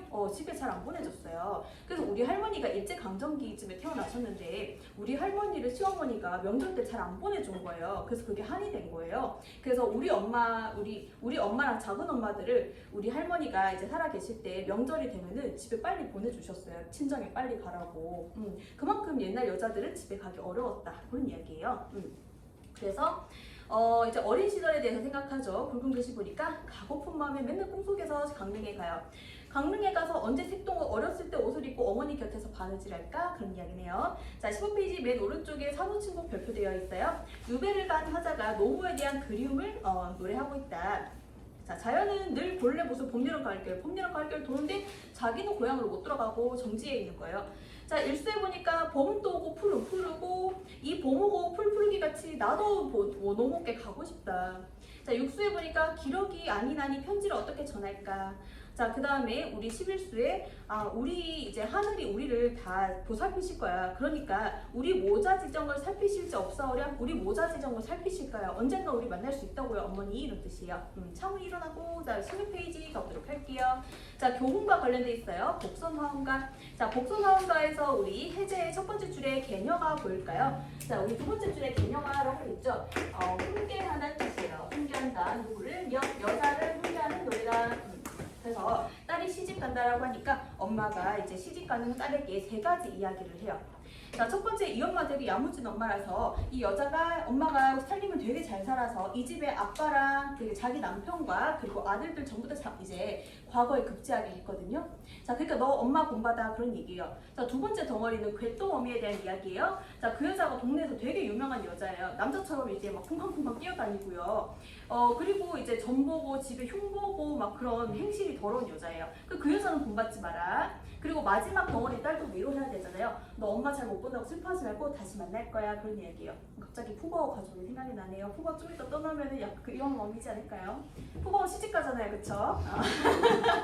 그래서 사람들이 그냥 차라리 푸바오 남편을 한국에 데려와라 이런 말 하더라고요. 한번 보도록 할게요. 자, 그럼 아이바오가 하는 말이에요. 자, 그 첫째 부분은 어머니가 화자가 결혼을 하는 딸에게 건네는 이야기다. 이 이야기는 어머니인 화자가 결혼을 한 후에 부녀로서의 덕을 지키고 부지런히 살림해서 집안 일으키고 남편과 아들들을 모두 과거에 급제했던 그런 과정이 담겨있다. 제목인 복선화음가에서 여러분 줄쳐볼까요? 복선이라고 하는 것은 선한 일을 한 사람에게는 복을 내린다는 뜻이에요. 선, 복. 자, 그러니까 자기 엄마의 삶이죠. 자기 자신이 노래를 하는 사람. 자, 둘째 부분 여러분들 우리 쉬었다가 할게요. 네, 좀 이따 들어오세요. 화장실 갔다 오세요. 잠을 자고요. 자, 우리 해제 부분은 16페이지예요. 자, 16페이지 해제에서 둘째 부분부터 보면 되겠네요. 괴똥어미 시집살이 이야기다. 괴똥어미는 성품이 소박하고 사치스럽고 행동거지가 단정하지 못해서 집안에 불행을 가져왔다. 결혼하는 딸에게 반면교사로서 괴똥어미 절대 닮지 마라 라고 이야기를 해요. 복선화음가에서 화음이라고 하는 거 여러분 줄쳐볼까요? 화음은 뭐다? 무절제한 행동을 한 사람에게는 하늘이 화를 내린다 그런 뜻이에요. 그래서 괴똥어미 삶을 함축한 표현이다. 그리고 엄마한테 엄마가 마지막에 당부를 한다. 자, 우리 주요 구절 볼게요. 괴똥어미 시집살이 하던 말 너도 알지? 내가 대략 이야기 해줄게 라면서 이간질 하는 거 그리고 도적도 해요. 그러니까 손버릇이 안 좋아요. 자, 16페이지. 자, 그래서 주요 구절 볼게요. 주요 구절 밑에서 5번째 줄. 따라 정말 귀한 딸아 괴똥어미 경계하고 울지 마라. 부디부디 잘 가라. 너 우리 잘 살다 보면 언젠가는 모녀 성공한다. 자, 그 다음에 16페이지 오른쪽 단락을 볼게요. 변계량 내가 살자 내가 좋다 하고 교훈가라고 되어 있죠. 자기가 하기 싫은 일은 남에게도 하게 해서는 안 된다. 자, 그래서 우리 주요 구절 볼게요. 밑에 하단에 보니까 내가 좋다고 내가 좋은데 남이 싫은 일 하지 마라. 남이 한다고 해도 의가 아니면 좋지 마라. 우리 천성을 지키고 생긴 대로 살자 그런 얘기예요. 자, 뒤에 가볼게요. 17페이지 가볼게요. 에어컨 꺼줄까요? 놔둘까요? 자, 그럼 17페이지 왼쪽 단락에 논밭가락 김맥으로 볼게요. 해제 부분에 농사일을 하는 일꾼의 하루 일과를 나열을 하는데 한가로운 분위기가 있다. 자, 그러면은 우리 논밭가락 김매고 맨 처음 초장에 나온다 그랬죠? 그리고 중장에서는 하루 동안 했는 일들이 나오고 곤방때 툭툭 털어가지고 맨 마지막에 어이 갈고 하더라 라면서 집에 돌아가는 거. 그래서 일하는 거 부분이 나오고요. 중간에 쉴 때 뭘 하는지 그런 것도 나오고. 자, 17페이지 오른쪽에 배틀 노래를 볼게요. 노동요죠. 이제 노동할 때 부른 노래인데 부녀자들이 배 짜면서 부른 노래다. 자, 그래서 이제 실을 뽑아가지고 그걸로 천을 짜는 거죠. 그래서 뽕잎을 따서 실을 뽑고 이제 옷 만들기까지 과정이고요. 언어 유희가 나오고 자기 자신을 선녀에 빗대고 있거든요. 그래서 이제 일하는데 힘들어서 이런 노래를 지었다라고 하는데, 자, 거기에 굵은 글씨 갈뽕 올뽕 보일까요? 사실 이런 건 없어요. 그냥 뽕일 뿐인데 여기에서 그냥 말장난 하는 거예요. 자, 그 다음에 하늘에다가 배틀을 놓고 구름에다 임에 걸어서 자기가 지금 배를 짜는 건데 이제 하늘에다 걸고 이런 식으로 표현을 하고 있는 거예요. 그래서 옛날에 보면은 여러분 빨래 건조대 알아요? 빨래 건조대? 여기 위에다가도 걸고 밑에다가도 걸고 밑에 이제 양말 거는 것도 이렇게 있잖아요. 그래서 내가 겨루가 진정 놀이를 했어요, 어렸을 때. 그래서 여기에다 내가 이제 뒷면이니까 배를 짜야 될 거 아니에요. 그 의자에 앉아가지고 이거 위에 걸 들었다 놨다 들었다 놨다 밑에다가 발로도 좀 밟고 그런 노래다. 그 다음에 뒤에 가볼게요. 18페이지 가볼게요. 18페이지 가서 우리 어사용을 볼게요. 해제 부분에 산에서 남성이 나무를 할 때 부른 노래예요. 나이가 들고 몸이 아픈데 노동을 해야 돼서 신세한탄하고 싶은데 이제 돌아가신 어머니한테 신세한탄해요. 그래서 주요 구절 보니까 내 머리가 백발이 됐다 붉은 글씨 보이죠. 그리고 가느다란 허리 바늘 같은 데 보면 나 진짜 몸이 말랐는데 거기에 병까지 들었다 이 얘기예요. 자, 우리 18페이지 또 김삿갓 아저씨 나왔다. 그쵸? 자, 여기에서 지방을 방랑하던 그 아저씨가 지방의 유지, 돈 있는 사람들에게 푸대접을 받고 그 사람들을 까내리려고 원생원, 서진사, 조천지, 조석사 이런 사람들을 동물에 빗댄 거예요. 그래서 밑에 보니까 원숭이라든지 고양이라든지 쥐라든지 벼룩이라든지 이런 식으로 이제 동물에 빗댔다라는 거. 그래서 실제로 그 19페이지 가볼게요. 옛날에 집을 지을 때 이 사람이 이제 지방 돌아다니면서 살았기 때문에 곳곳에 이 사람의 작품이 남아있대요. 근데 이 사람의 작품이 대단한지도 모르고 그냥 무식한 사람들을 하루 재워주고 시를 써주니까 고맙다 이러면서 자기 집 지을 때 벽에다가 발라놓고 이런 식으로 하는 거죠. 황토집이니까. 나중에 그 집을 허물 때 보니까 김삿갓의 시가 발견되고 이런 식으로 해서 곳곳에서 발견이 되고 있어요. 자, 그 다음에 우리 19페이지 왼쪽에 늙음을 한탄하네요. 자, 늙음에 대한 탄식. 자, 여기 연시조고요. 1수에서 8수까지는 추나추동의 4시, 그리고 9수에서 10수까지는 이제 재석 감회, 이제 한 해 마지막에 대해서 감회를 드러내는 부분이다. 자, 그래서 우리 전원에서의 유유자적한 삶이 나오고 마지막에 늙음에 대해서 안타까운 이야기는 끝난다. 자, 우리 10수 해볼까요? 아이들아, 난이 샌다고 기뻐하지 마라. 날 세고 나면 또 한 살 먹잖아. 100년이 초초하니 나는 참 슬프다 이러면서 이제 이야기를 하면서 끝나고, 그 다음에 우리 19페이지에 기타 작품, 농사철 아침의 풍경을 드러낸 시조거든요. 전시적으로 밝아요. 햇별이 지자 종달이 떴다. 홈이 메고 서리문 나서다. 대장방이가 다 젖는다. 이슬이 때문에 옷이 젖어요. 에이, 시절이 좋은데 내가 옷 젖는다고 관계하겠어? 이렇게 하면서 끝나고, 자, 그 다음 심청가는 여러분 알잖아요. 그쵸? 자, 판소리. 그 다음에 오른쪽에 반조화정가를 볼게요. 자, 화정놀이라고 돼 있죠. 옛날에 바깥에 여성들 참 못 나갔단 말이죠. 그래서 지금으로 치면은 이제 아랍계 여성들이 쓰고 다니는 것처럼, 히잡 쓰는 것처럼 우리나라 여성들도 양반들을 이렇게 눈만 이렇게 딱 빼놓고 다녔단 말이죠. 밖에 출입이 잘 안 됐거든요. 그래서 여러분들 그거 널뛰기 알아요? 널뛰기 하면 위로 막 솟구치잖아요. 그래가지고 옛날에 여성들이 1년에 한 번씩 밖에 담장 구경을 해서 담장 밖에 구경하려고 그걸 한 거예요. 널뛰기를 한 거예요. 널뛰기 하면은 담 위로 올라가잖아, 몸이. 그러면은 바깥 구경을 하는 거예요. 그리고 또 구경할 수 있는 게 1년에 한 번 꽃 구경을 할 수 있었어요. 그게 바로 화전놀이예요. 자, 꽃 구경. 근데 1년에 한 번 꽃구경 가는데 가서 술도 마시고 놀 수 있는데 어떤 남성이 비하한 거예요. 뭐 그딴 꽃구경 좋아하냐. 그래서 그거에 대해서 반론을 제기하는 노래예요. 자, 그래서 남성이 화전놀이 하는 여성을 보고 조화전가라는 걸 지어서 조롱을 하자 여성 입장에서 반박하는 노래다. 반조화전가는 조화전가에 대해서 반대로 답하다라는 의미다. 자, 그래서 화전놀이를 통해서 주변 경치 즐길 수 있으니까 그게 소중하다라는 입장이 나온다. 자, 그래서 원문을 볼게요. 이보소 남자들아, 여자 조롱만 하네. 너무 조롱하지 마라. 라고 하면서 우리에게 화전놀이가 얼마나 중요한데 라고 하면서 반박하는 그런 노래예요. 여러분들 이제 꽃전 먹어봤을까요? 여기다가 진달래꽃을 이렇게 해서 여기다가 이제 찹쌀을 빚어요. 찹쌀을 빚어서 여기 진달래꽃을 박아 넣어가지고 그거를 구우면 기름에 튀기면 다 맛있잖아요. 그래서 기름에 튀겨가지고 꿀에다 찍고 고르곤졸라처럼 이런 거 먹어봤을까요? 근데 진달래랑 비슷한 게 철쭉이에요. 철쭉을 진달래라고 착각해서 여기다 붙이면 큰일 나요. 철쭉은 독이 있단 말이죠. 자기 자신을 위해서 독을 가지고 있는 아이라서 철쭉을 먹으면 배탈이 날 수 있어요. 조심하시고. 자, 그 다음에 여기 뒤에 가볼게요. 우리 상사동기에 나왔던 거다 부터 20페이지에 그래서 집어넣고 주생장부터 볼게요. 대남녀의 사랑과 이별. 주생은 여러 차례 과거 시험 봤는데 낙방을 하고요. 근데 이제 주생이 어렸을 때인 아이 이제 친구인 배도 만나서 사랑에 빠지고 또 얘가 이제 선화를 만나서 호감을 느껴요. 줄거리 볼까요? 주생과 선아의 사랑을 알아차린 배도는 시리에 빠져서 괴로워하고 나중에 배도가 죽고 그 다음에 선아랑 결혼을 하는데 선아랑 혼인을 앞둔 날에 이제 외적이 쳐들어와서 주생이 출병을 했고 그리워하고 그런 얘기예요. 삼각관계. 자, 그다음 숙향전을 볼게요. 20페이지 오른쪽 하단. 얘는 하늘에서 내려왔거든요. 자, 그래서 이제 숙향이가 피난길에 부모를 잃고 부모 이제 헤어져가지고 장승삼댁의 수양딸이 되고, 근데 그 집에서 사양이가 빌런이라서 걔 때문에 쫓겨나요. 그리고 그 후에 굵은 글씨 보니까 이제 숙향이가 위에서 내려왔죠. 마찬가지 이선이랑 애도 위에서 내려왔는 애거든요. 천상의 운명에 따라서 이제 둘이 만나게 되고 둘이 우리 결혼하자 이야기를 해요. 그래서 이선의 아버지가 난리를 쳐요. 저런 근본 없는 애랑 결혼하다니라고 하면서 그러면서 김전에게 숙향을 주기라고 명령하는데 김전이 바로 숙향이의 친아빠예요. 근데 어렸을 때 헤어졌으니까 자기 딸인지 모르고 고문을 해요.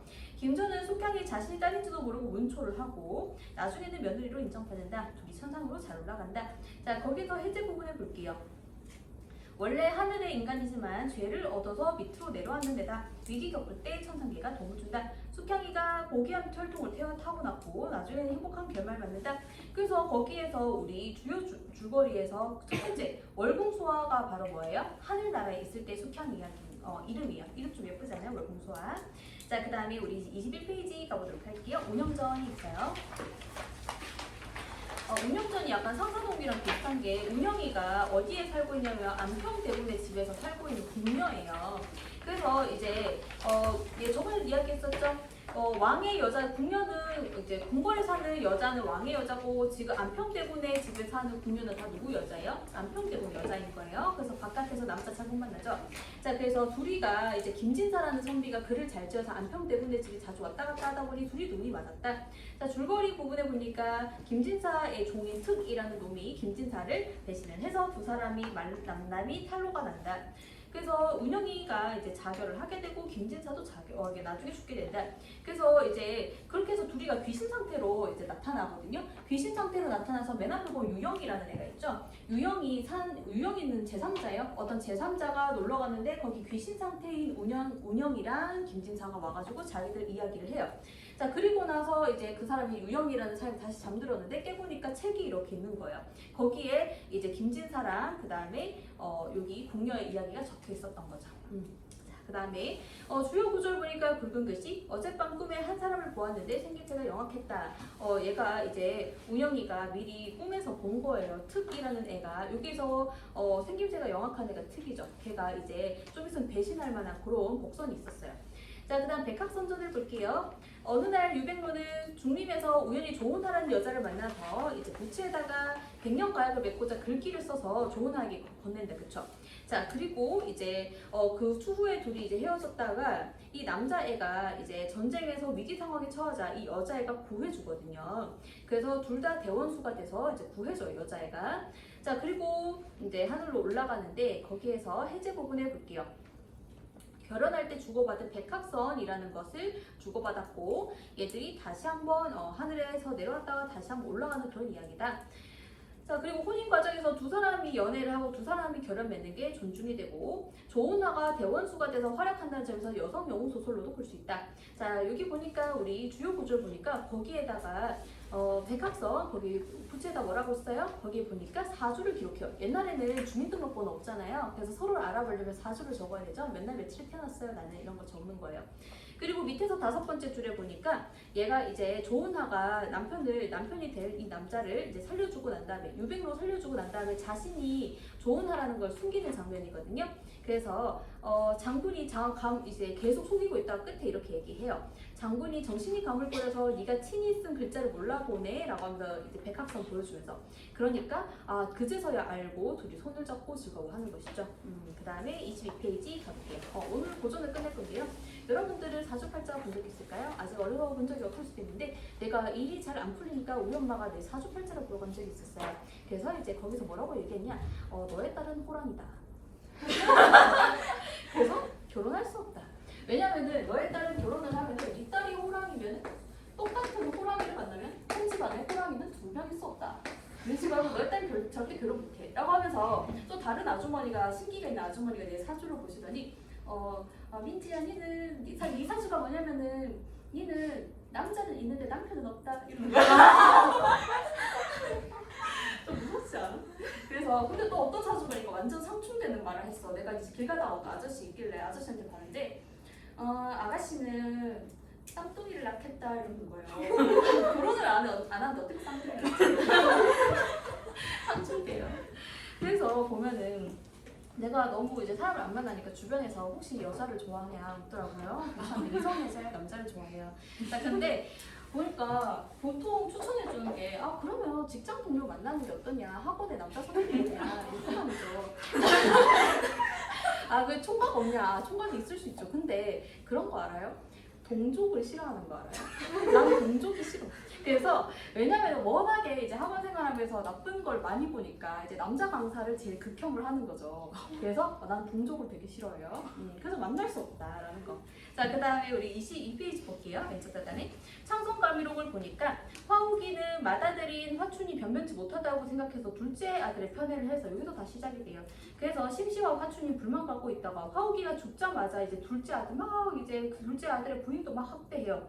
그리고 화진이가 과거에 이제 둘째 아들이 급제를 해서 벼슬을 하게 되고, 근데 첫째 아들이 무고를 해가지고 귀양 가게 되고, 자 그리고 나중에는 화진이가 다시 백의종군해서 이제 해적들 토벌하고 높은 벼슬 받고, 그 다음에 이제 개가천선하고 나쁜 애들. 자 해제 부분에 보니까 착한 행실은 세상에 드러나고 의로운 일에 감동을 받는다라 그래요. 이때 착한 행실한 애는 누구예요? 화진이죠, 그쵸? 자, 그래서 형제 간의 우애가 중요하고 권선징악이 중요하다 그런 이야기가 나와요. 자, 그러면은 주요 구절에 보니까 여기에는 이제 화옥이 화진이 이야기는 아니고 어떤 다른 여자 아이가 나오거든요. 여기에 보니까 채경이가 이제 다른 집에서 결혼하자 그랬어요. 그러니까 자기의 부모를 위해서 그 집에 시집 가는 척을 했다가 나중에 빤스런하는 그런 이야기인 거예요. 자, 그 다음에 우리 23페이지 가보도록 할게요. 영웅소설이에요. 자, 영웅소설에 보니까 군담소설이라고 해도 되고요. 왜냐면 이제 군담소설 할 때 군자가 군사거든요. 군자. 다음이라고 하는 것이 이야기 방지죠. 그래서 군사 이야기, 즉 전쟁 상황을 뜻해요. 자, 그러면은 전쟁과 관련된 거 임진록이 나오죠. 임진왜란과 관련된 거. 임진왜란에서 우리가 너무나 정말 많은 피해를 받지만은 정신적으로 위안을 받기 위해서 이 소설을 적었어요.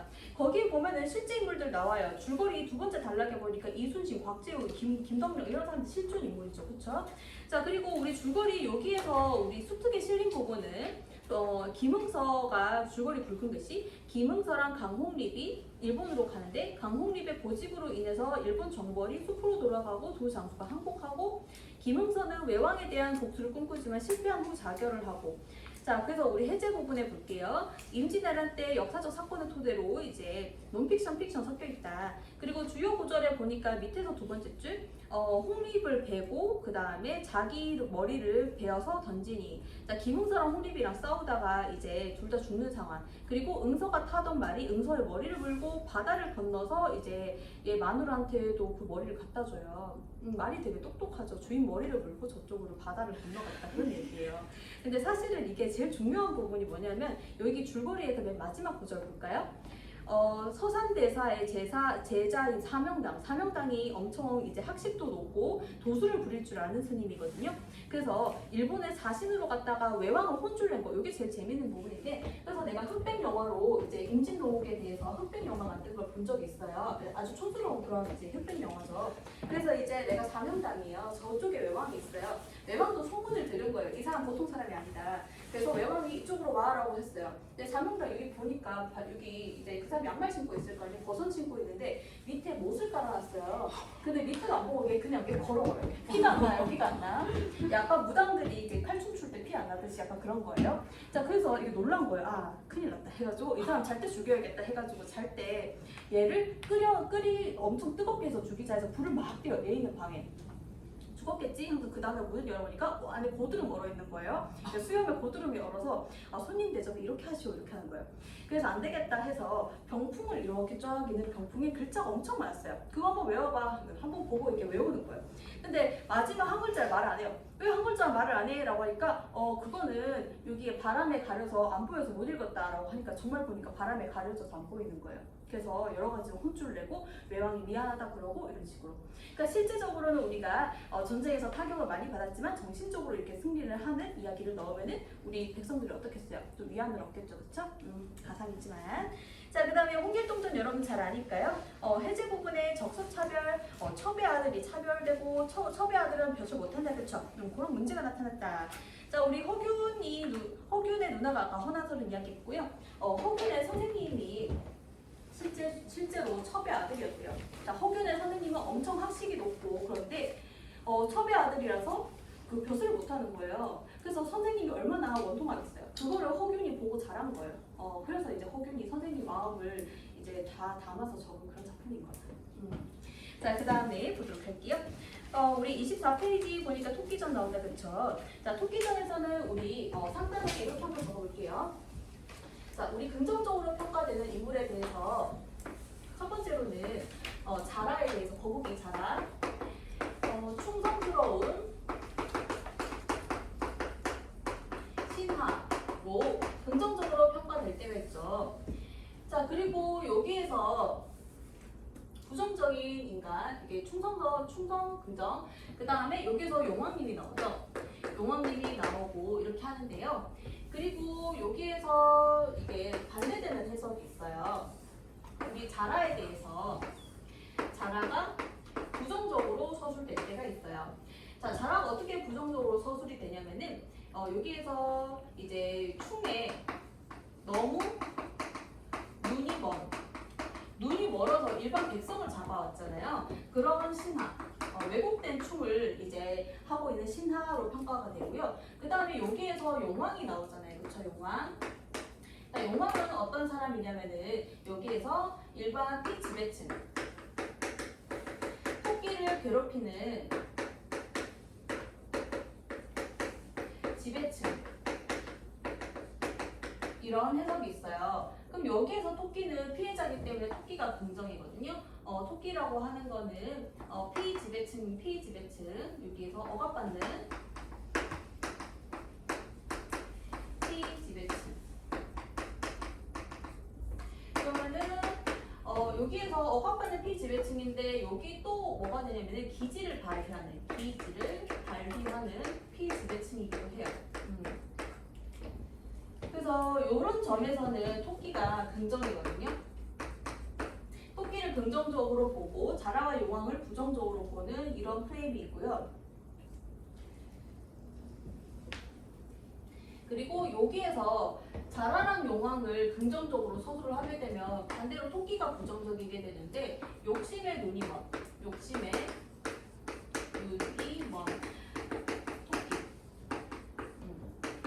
그래서 욕심을 안 부렸다면 죽을 위기에 처하지 않았을 텐데 벼슬 할 생각이 너무 눈이 멀었던 거. 그래서 이게 지금 두 가지 해석이 있어요.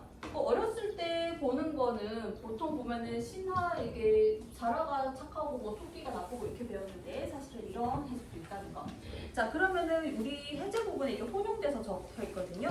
보니까 용왕이 무능한 지배층, 이제 용왕을 욕하고 있죠. 토끼를 속이는 자라는 그릇된 충성심 가지고 있다. 여기에서 지금 욕하고 있어요.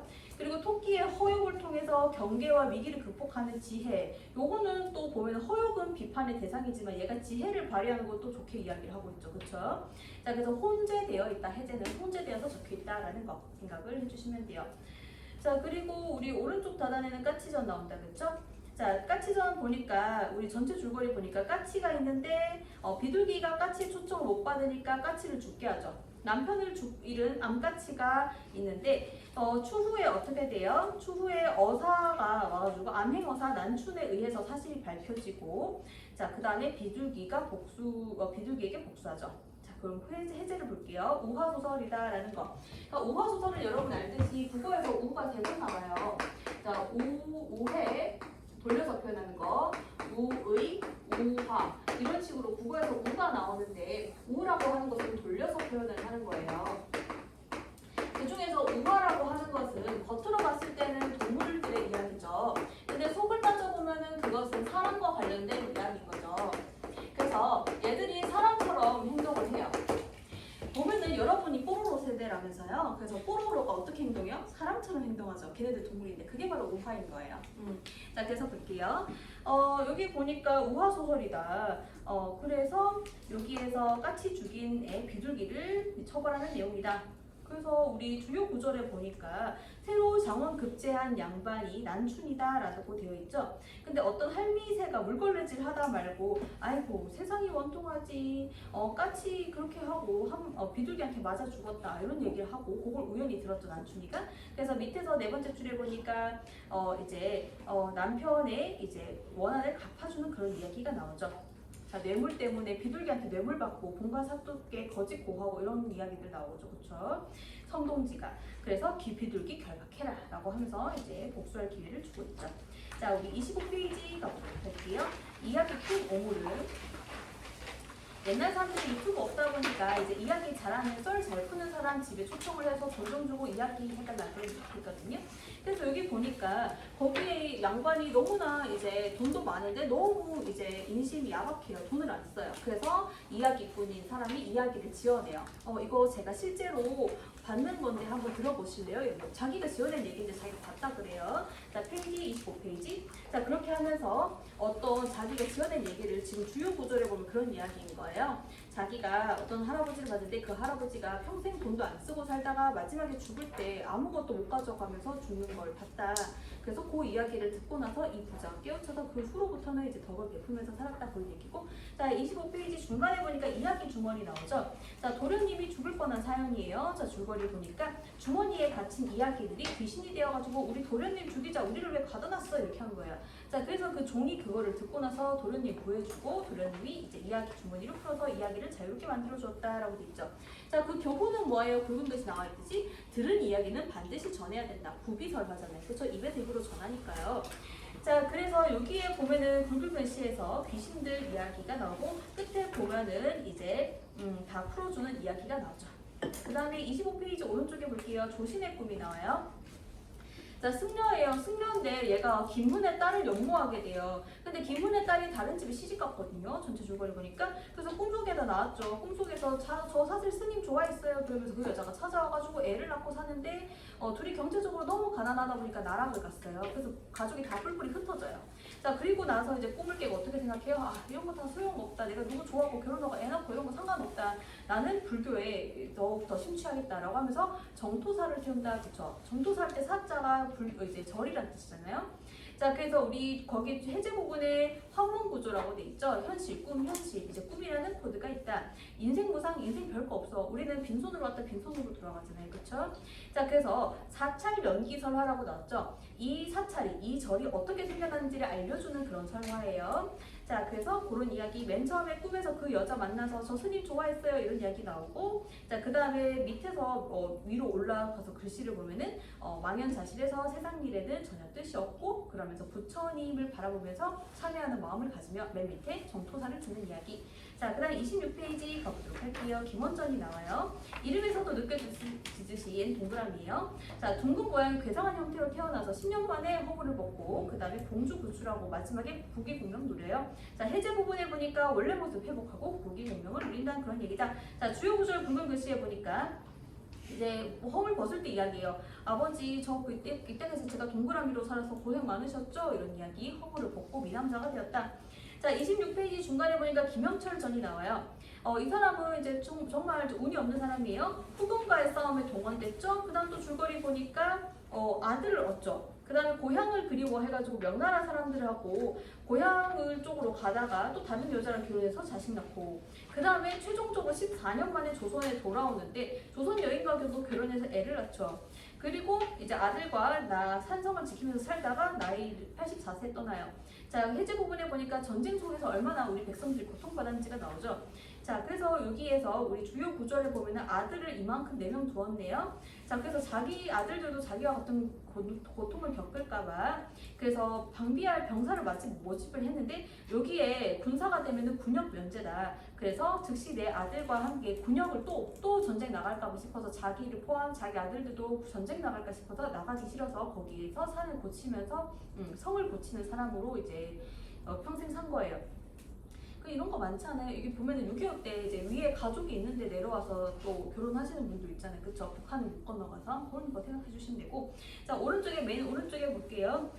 김영철 전에서 후금을 하나의 나라로 인정하지 않고 낮추어 본다. 옛날 사람들은 어디에 좋아했어요? 명나라 좋아하고 청나라 무시했잖아요. 근데 이제 명나라는 지는 해고 청나라가 뜨는 해인데, 그쵸? 그래서 아직 청나라를 무시하는 그런 것들이 나와 있다라는 거. 자, 그 다음에 그게 바로 숙명반청이라고 되어 있죠. 우리 주요 구절에 나오듯이. 그 다음 27페이지 보도록 할게요. 강한인정. 특이해요. 남성으로 살았던 여성의 이야기. 자, 줄거리 보니까 어려서 뛰어난 재주를 보였던 방관주가 스스로 남복하기를 청하고, 자, 과거 급제하고 한림학서 엄청 높은 자리에까지 갔는데 또 어떤 여자랑 혼인을 하게 돼요. 그 우리 둘이 마음이 잘 맞으니까 친구처럼 잘 살자.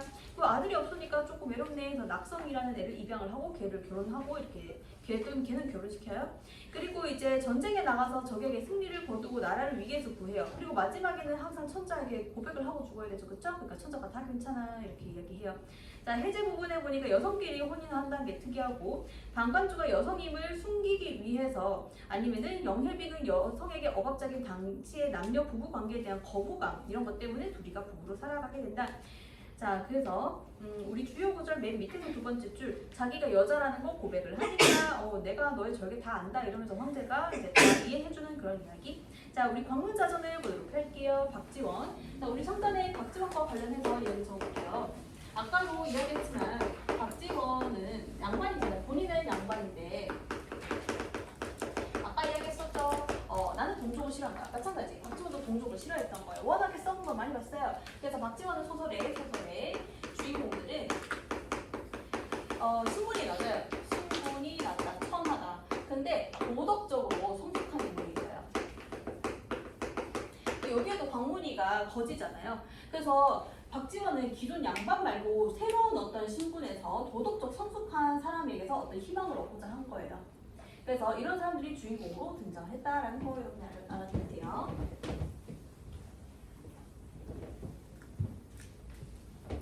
자, 그러면은 우리 광문이 거지다. 쫓겨나죠? 그리고 도둑으로 오해받았는데 사실은 도둑 아니죠?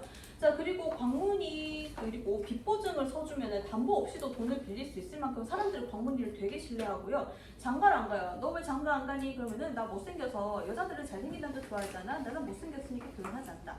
너는 이제 집 사도 되지 않니? 아니야. 조선의 집이 다 내 집인데 내가 뭐하러 집에 살아. 오늘은 이 집에 가서 자고 다음 날은 저 집에 가서 살면 되지. 이렇게 이야기해요. 근데 마지막에 보면 운심이가 이제 춤을 잘 안 추는데 얘가 나타나야 춤을 추고 광문이가 나타나야 운심이가 춤을 추죠.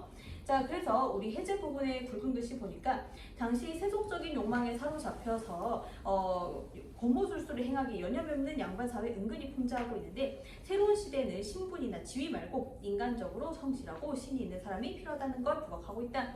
자, 그래서 밑에 부분은 아까 내가 이야기했던 거를 지나가고, 자, 오른쪽에 원생목유록의 이해를 볼게요. 해제 부분에 볼게요. 자, 단종으로부터 강제로 강제로 왕위를 찬탈한 세조를 제거하려다가 실패했는 신하들이 꿈에 나와서 그런 이야기예요. 자, 여기에 보면은 굵은 글씨 볼게요. 자, 굵은 글씨 보니까 병자사화 당시 박팽여, 성삼문, 집현전 출신의 학자들이 나오죠. 세조를 제거할 계획을 세우는데 실패로 돌아가요. 자, 여기서 성삼문은 미루자라고 얘기했거든요. 근데 무인이었던 유흥부는 그대로 쭉 가자라고 했거든요. 근데 일단 미뤘기 때문에 추후에 최종적으로 실패했어요. 거사가. 그래서 단종의 복위운동이 수포로 돌아가게 됐다. 그래서 뒤에 한번 가볼게요. 28페이지. 관상이라는 영화에 여러분들 이렇게 잘 나오죠. 원생목유로 관련해서 관상이라는 영화에서 이정재가 이제 세조로 나오는데 실제로 단종을 이제 아까 임진록처럼 뜨겁게 불에 달궈가지고 집 안에 단종이 살고 있으면 뜨겁게 해가지고 단종을 죽였어요. 삼촌이. 자, 원생목유록 줄거리를 볼게요. 선비인 원자거라는 사람이 꿈을 꾸죠. 자, 꿈에서 나타나요. 복권 쓴 사람이 나오면서, 자, 어떤 사람이 나오냐면은 임금 하나. 여기서 임금은 단종이죠. 단종이 나오고 5신하가 나와요. 자, 그리고 마지막에 유흥부라는 무인이 등장해서 이 나쁜 놈들, 바보 같은 선비놈들, 그때 우리가 그대로 쭉 밀고 나가서 우리가 이겼는데 이런 이야기를 하는 거예요. 자, 그래서 우리 해제 부분에 볼게요. 단종의 왕위를 찬탈한 세조에 반발을 해서 단종의 복위를 꾀한 병자사화를 소재로 현실 목유록의 소설이다.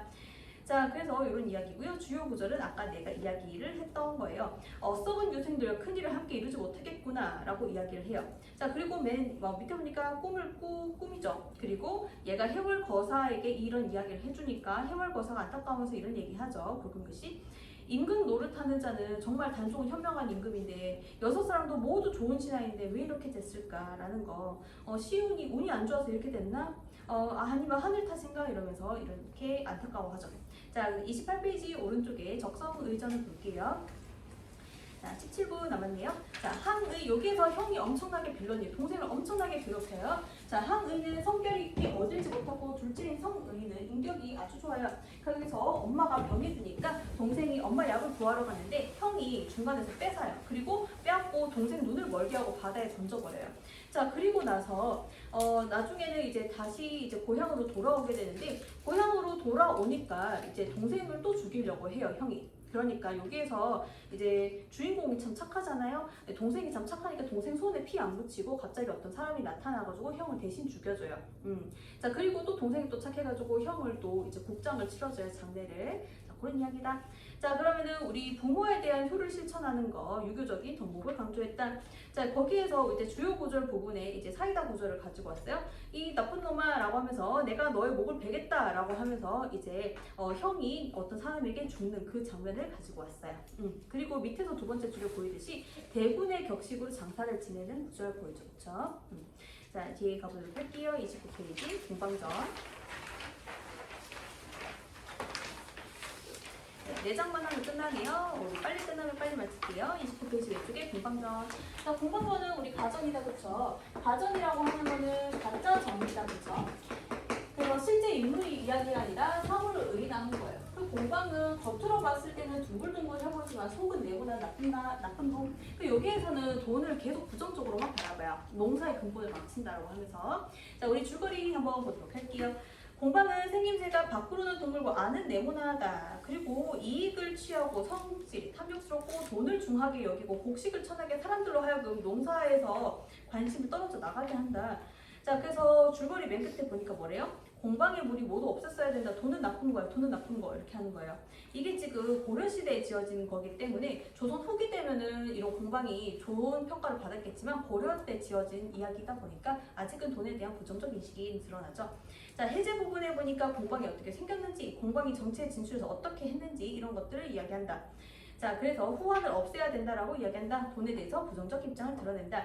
자, 주요 구절 보니까 우리 공방이 성질이 탐욕스럽고 염치가 없다라는 이야기를 하죠. 사람들로 하여금 이익을 다투게 하고 곡식을 천대하고 화폐를 귀중하게 여기도록 했다. 자, 그래서 이제 관직을 팔아먹는 것도 공방의 손에 달렸다. 그리고 사신은 이렇게 논평한다 라고 하면서 사신이 부정적으로 서술하는 거 드러나고요. 자, 그 다음에 29페이지 오른쪽 단단에 차사본다 풀이 보도록 할게요. 이승의 존재인 강림이 주어진 과업을 완승하고 저승 차사로 자리 잡기까지 내려. 자, 영라왕을 잡아오게 하고 얘가 미션 클리어를 여러 번 해요. 그러니까 마침내 저승 차사로 자리 잡죠. 자, 우리 해제 부분에 보니까 무속신화라고 돼 있죠. 그래서 샤머니즘 관련된 거라서 수능에 나오긴 좀 힘들다라고 생각을 해주시면 되고, 자, 그래서 뭐 여러 가지 이야기가 나온다. 자, 그래서 여기 굵은 글씨 보니까 강림이가 똑똑하니까 사람 잡는 처사로 들어서라 이런 얘기를 하죠. 뒤에 가볼게요. 30페이지. 우리나라는 전통적으로 죽으면 저승사자가 내 옆에 와서 하는데 가자 이제 갈 때가 됐다. 저승사자가 데리고 온다, 그렇죠?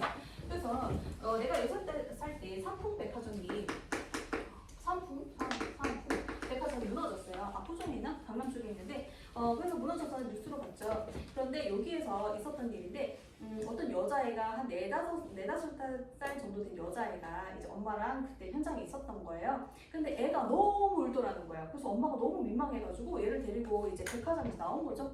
나와서 이제 집에 갔는데 이게 백화점 무너졌다는 소식이 들린 거예요. 그래서 엄마가 물어봤어요. 딸한테. 야, 너 왜 그렇게 아까 울니? 라고 하니까 엄마, 거기 아줌마들 옆에 어떤 검은 옷을 입은 아저씨들이 있었다.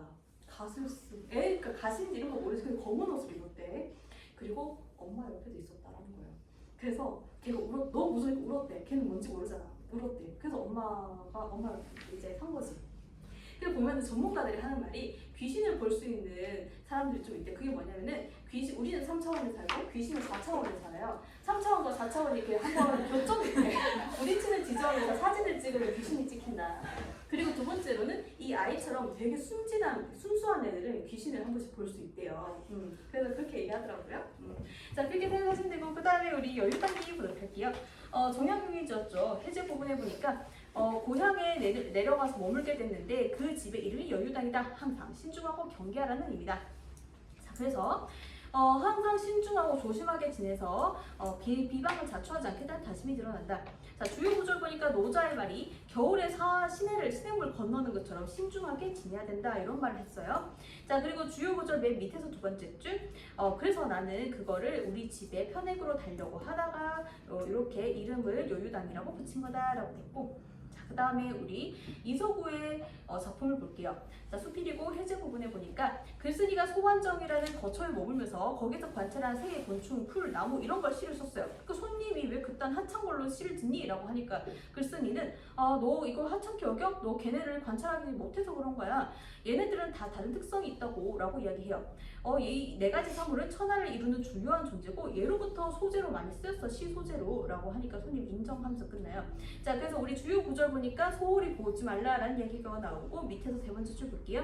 새와 짐승, 풀과 나무의 이름을 많이 안다는 거. 자, 그런 거 보면은 나는 옛날 사람들도 이 얘네들을 이제 많이 소재로 삼았으니 나도 그렇다라고 하니까 손님이 이제 인정하고 끝나는 것이죠.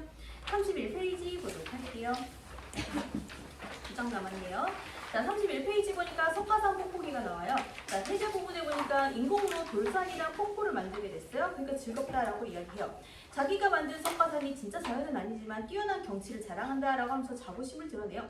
자, 세상은 진짜와 가짜를 구별하기 어렵다는 점에서 이 둘을 구별하는 건 의미가 없다. 거기에서 느끼는 즐거움이 더 중요하다라고 이야기하고 주요 구절 밑에서 세 번째 줄 볼게요. 나는 벼슬이 초라해서 나는 여인네가 내 눈을 즐겁게 하는 일 없다. 나 기생 안 만난다. 달고 기름진 음식이 입을 즐겁게 하는 일도 없다. 악기가 귀를 즐겁게 하는 일 없다. 하지만 이 생물 하나에 가짜로 만들었지만 이거에서 즐거움을 누리면서 살아간다. 자, 세상은 날 비웃어도 나는 다른 것과 바꾸지 않겠다. 자, 규중치료 쟁론기에 볼게요. 자, 31페이지. 내신대 받는 학생이 있는지 모르겠어요. 여기에 보니까 규중 부인이 잠이 든 사이에 이제 자랑, 골무랑 뭐 바늘 이런 애들이 나와가지고 내가 이 부인이 이제 바느질을 하는데 굉장히 공을 많이 세웠어 라고 이제 자부심 뿜뿜해요. 근데 부인이 잠깐 일어나서 야, 내가 바느질 잘한 것이지 너네 공으로 돌리니? 이 말하고 또 자요. 그래서 얘들이 원망하기 시작해요, 부인을. 그래서 여기 보면은 바늘이 나와가지고 이제 각시가 마음에 안 든다고 자기 허리를 부러뜨린 일 이런 이야기를 한다든지 여기에서 여기 고데기처럼 여기에 동그란 건데 여기 불에 달궈가지고 천을 피는 그런 도구가 있어요. 이 부인이 이걸 다용도로 사용을 했나봐요. 호두 깨는데 사용을 한 거죠. 그래서 내 머리가 터져 나갈 뻔했다. 이러면서 이제 부인을 욕을 해요. 그러다가 갑자기 또 부인이 일어나가지고 너네 내 뒷담가네? 라고 하니까 골무할미, 골무 알아요? 손 안 다치려고 끼는 거. 골무할미가 이제 되게 능구름이 같은 여자예요. 그래서 얘네들이 철이 없어서 그렇습니다. 부인 용서해 주십시오. 라고 하니까 그래, 골무 너밖에 없다. 골무 너 되게 소중하게 여길게. 이러면서 끝나는 그런 얘기예요. 자, 그래서 우리 해제 부분에 볼게요. 규중 부인이 사용하는 것들 쭉 나온다. 그쵸? 의인화했다. 자, 그리고 처세술에 대해서 나온다. 전반부에서는 자기 공을 내세우고 서로 헐뜯는 모습, 후반부에서는 이제 감토할미가 골무할미가 사죄를 하는 모습. 자, 그러면은 우리 주요 구절 볼게요. 자, 문득 부인이께서 일곱 친구들에게 너네는 내 욕을 하니? 라고 하니까 젊은 것들이 망령돼서 그렇습니다. 용서하세요. 라고 하니까 할미 니 말을 쫓을게. 고마워. 라고 하는 거죠. 자, 32페이지 볼게요. 자, 32페이지에 보면 극이 나온다. 그쵸? 통역 먹었는데. 자, 말뚝이랑 양반들의 재단이 나와요. 그 보면은 말뚝이가 양반들을 놀리죠. 그 양반들 속죠. 그리고 마지막에는 말뚝이한테 약간 화를 내는데 말뚝이가 약간 나 그런 거 아니었어. 그럼 또 속아서 넘어가고 일시적으로 얘들이 춤을 추면서 넘어가는데 춤을 추고 넘어가도 갈등의 완전한 해소가 아니라 또 다른 갈등 이런 식으로 계속 이제 반복이 돼요. 말뚝이가 양반 가지고 장난하는 거예요. 그래서 주요 구절을 볼게요. 네가 양반 아니냐, 너 근본을 들어보자 라고 하니까 말뚝이가 내가 지금은 쌍놈이지만 우리 근본, 우리 할아버지는 다 벼슬 지냈어 라고 하고 있어요. 그러면서 양반한테 뭐라 그래요? 이놈들아 이렇게 얘기하고 있죠.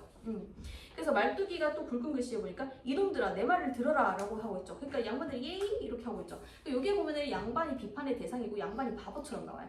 말뚝이는 신물이 낮지만 똑똑한 애로 나오고 이렇게 생각해 주시면 되고, 자, 그 다음에 설 볼게요. 외송설. 자, 여기서 외송은 부정, 여기에서 송백은 긍정이거든요. 줄거리 부분에.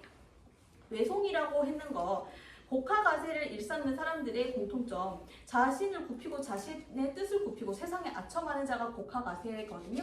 외송과 복하가세를 일삼는 사람들의 공통점을 인식하며 송백과 같이 자기 본성을 닦으라라고 이야기해요. 자, 그래서 해제 부분에 보니까 본성을 잃어버린 외송, 이제 꼬아서 자라는 그런 소나무죠. 본 모습을 잃고 아첨을 일삼는 사람들의 빗대었고요. 그런 삶을 비판하고요. 송백처럼 호연지기, 원래대로 곱게 자라야 된다 이렇게 생각해요. 자, 그러면 우리 주요 구절 굵은 글씨 볼게요. 본성이 손상을 입고 노가 없어져서 참모습을 잃어버렸다라고 이야기를 해요. 내가 산속에서 송백을 본 적이 있는데 송백은 내후에도 거기 벼락치고 해도 끄떡없이 우뚝 서 있었다.